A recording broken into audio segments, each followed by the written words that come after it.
शिवमानी recording studio पचपकड़िया।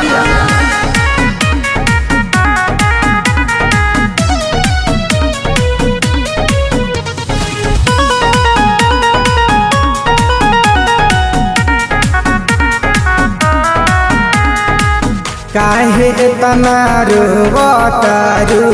हमारा के जो होतारू हे सुनो तारो काहे तना रोवतारू हमारा के जो होतारू किस्मत के मारल बानी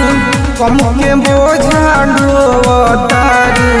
काहे तना रोवतारू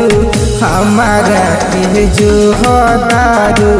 काहे तना रोवतारू हमारा के जो होतारू।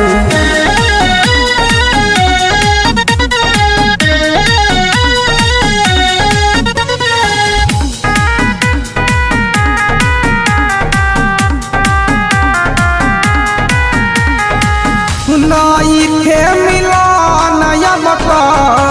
लिखल नसीब में जानी घाबड़ा तू इतना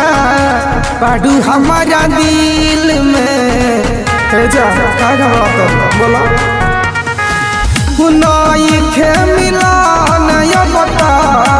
लिखल नसीब में जानी घाबड़ा तू इतना बाडू हमारा दिल में जानी खबड़ा तू इतना बाडू हमारा दिल में लोहरना बहाव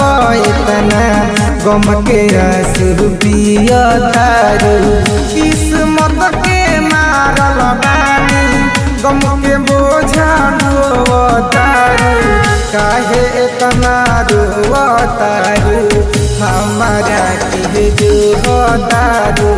काहे तना रोवतारू हमारा के जो होतारू।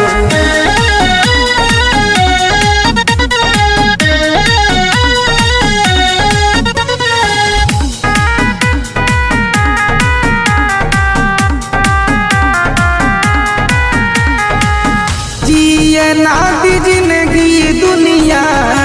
हमनी के शान से सब कर नजर बारे हमनी के प्यार पे बुझत का नहीं बुझा सुनो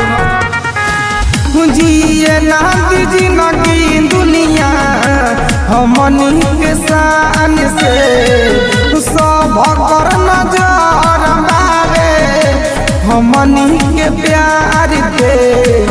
सब कर नजर बारे हमनी के प्यार पे भैया अमिता बीच कहस प्यार न पूरा भइल बाबे समभू दीवाना के काहे आगे तू गिरतारू काहे इतना रोवतारू हमारा के जो होतारू